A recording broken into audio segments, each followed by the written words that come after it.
मेरी बहू मेरा अभिमान। शादी के लिए देखने गई माँ ने समधन से कहा, सुयश मेरा एकलौता बेटा है, जैसा नाम वैसा गुण। जब जब मैं दूसरा बच्चा न होने के लिए उदास होती तो विशाल कहते, ईश्वर ने 10 बेटों के गुण दिए हैं हमारे इस सुयश में, लेकिन मेरा मन एक बेटी की चाहत में हमेशा कलपता रहा। सोचती थी बहू को ही बेटी का प्यार दूंगी। अपनी बहू की जो छवि मैंने सोची थी, इसगिंधा उसकी बिल्कुल विपरीत थी। उसकी मां ने ही हंसते हुए कहा, अपनी नाम के विपरीत है इसगिंधा। लड़कों की तरह वेशभूषा, हंसना, बोलना, अखड़पना भरा हुआ था उसमें। जाने सुयश को क्या दिखा उसमें। जींस और टी शर्ट में आकर उसने हेलो आंटी कहा। मैंने भी प्रत्युत्तर में हेलो ही कहा। तभी उसकी मां बोली, आंटी के पैर छुओ बेटा। उसको असहज देखकर मैंने कह दिया, रहने दो बेटा, उसकी कोई जरूरत नहीं है। बातों से एकदम बिंदास, खिलखिलाकर हंसने वाली, अपनी मां से हर बात पर तर्क वितर्क करती इसगिंधा मेरे बेटे सुयश की पसंद ही नहीं, प्यार भी थी। शादी की रस्मों के बाद इसगिंधा हमारे घर आ गई और सुयश इसगिंधा अपना हनीमून मनाकर वो वापस भी आ गए। अगले दिन से दोनों को ऑफिस जाना था। सुबह की नींद मुझे बहुत प्यारी थी। सोचती थी बहू आ जाएगी तो उसके हाथों की चाय पीकर अपनी सुबह की शुरुआत करूंगी। लेकिन इसगिंधा को देखकर मैंने अपना ये सपना भुला दिया और सुबह 6 बजे का अलार्म लगाकर सो गई। पूजा की घंटियां सुन मेरी नींद खुली। अभी 6 भी नहीं बजे थे। बाहर निकलकर देखा, इसगिंधा आरती की थाल लिए पूरे घर में घूम रही थी। मुझे लगा मैं सपना देख रही हूं। जब तक वो पास आकर बोली, मम्मा प्रसाद लीजिए। फ्रेश होकर बाथरूम से निकली तो मैडम चाय के 2 कप लिए हाजिर थी। चाय पीने के बाद बोली, मम्मा मुझे नाश्ते में बस सैंडविच और चिल्ला बनाना ही आता है। आप लोग नाश्ते में क्या खाते हैं? पीछे से सुयश आकर बोला, जो भी तुम बनाओ हम वही खाएंगे।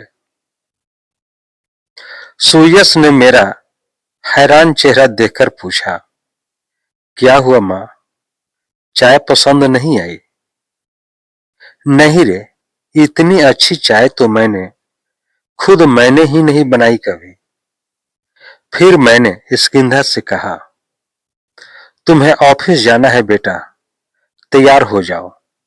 अभी मेड आ रही होगी, मैं उसके साथ मिलकर नाश्ता बना लूंगी। अरे नहीं मामा, नाश्ता तो मैं ही बनाऊंगी।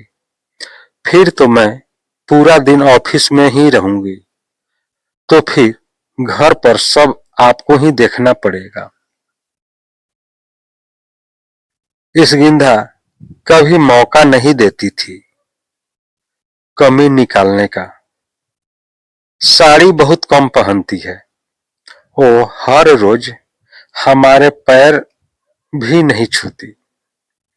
उसकी आवाज भी धीमी नहीं है। उसे घर के काम भी नहीं आते। रोटी तो भारत के नक्शे जैसी बनाती है और जब गुस्साती है तो उफ, पूछिए ही मत। वो एक आदर्श बहू की छवि से बिल्कुल जुदा है। लेकिन ये कमी दूर हो सकती है। खुशियों को भी कभी कभी नजर लग जाती है। सब कुछ बहुत अच्छा चल रहा था कि विशाल का हार्ट अटैक आ गया। मैं उन्हें आईसीयू के बाहर से देख घंटों रोती रहती। उस समय मेरी स्निग्धा ने मुझे सास से बेटी बना दिया। मुझे अपनी बाहों में भरकर चुप कराती, जबरदस्ती अपने हाथों से खाना खिलाती, हर वक्त यही कहती, पापा बिल्कुल ठीक हो जाएंगे। हॉस्पिटल के बिल, दवाइयों का खर्चा इस तरह से देती जैसे उसके अपने पापा का इलाज हो रहा हो। सुयश और मेरे सामने मजबूत चट्टान बनी मेरी स्निग्धा वास्तव में बहुत कोमल थी। घर आने के बाद भी विशाल का ख्याल हम दोनों से ज्यादा रखती। अपनी नई नवेली शादी के बावजूद देर रात तक हमारे साथ बैठी रहती। मासूम गुड़िया सी बहू का सपना देखने वाली सास को एक मजबूत बेटी मिल गई थी, जिसका चोला पाश्चात्य था पर दिल एकदम देसी था। आज मेरे जन्मदिन पर सुयश ने कहा, माँ तैयार हो। माँ तैयार हो जाइए, आपकी पसंद की साड़ी खरीदने चलते हैं। मुझे कुछ नहीं चाहिए सुयश, तूने स्निग्धा के रूप में मेरी जिंदगी का सबसे बड़ा तोहफा दे दिया।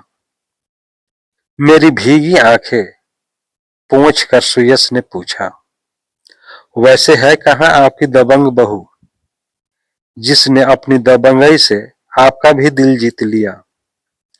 तब तक स्निग्धा ने मेरे गले में अपनी बाहें डालकर कहा, हैप्पी बर्थडे ममा, और एक पैकेट पकड़ाते हुए कहा, ये दुनिया की बेस्ट ममा के लिए। पैकेट खोलकर देखा तो उसमें कांजीवरम साड़ी थी, बिल्कुल वैसी ही जैसे मैं हमेशा से लेना चाहती थी।